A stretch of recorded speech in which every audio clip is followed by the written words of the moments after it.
Il y a 20 ans, on m'a fait la proposition d'intégrer la future UFR Sciences de l'Homme et de l'Environnement. Et pour moi, ça a été une grosse fierté, une opportunité d'y intégrer, où je sortais de ma zone de confort, je sortais de mes habitudes. Ça a été pour moi un nouveau parcours professionnel. Sur le plan professionnel, c'est ce qui m'a le plus marqué, c'est qu'en 2009, on m'a fait une proposition de prendre la responsabilité administrative et financière de l'UFR SHE.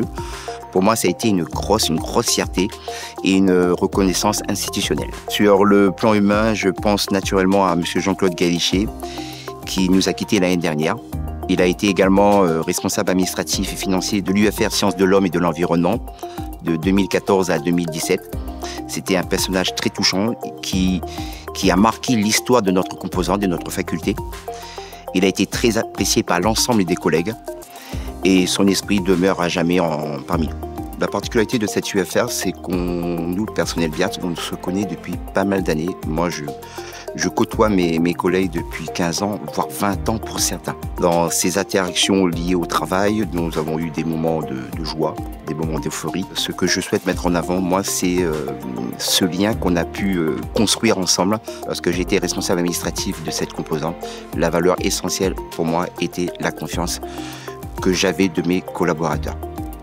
La confiance dans leur prise d'initiative, la confiance dans leur capacité à anticiper leur mission. C'est une expérience qui m'est arrivée il y a quelques années de cela, où je suis venu travailler sur un dossier urgent, important, et je suis venu travailler un dimanche. Et je me suis rendu compte que c'était un dimanche pour la simple raison, j'avais l'habitude de prendre un café avec une collègue et qu'elle était absente en fait.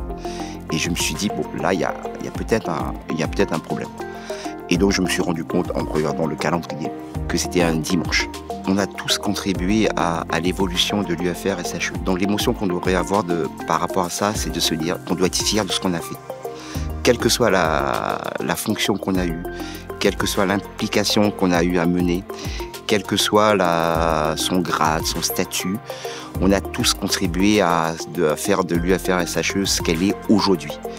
Et donc, c'est un travail collectif dans le développement de l'UFR Sciences de l'Homme et de l'Environnement.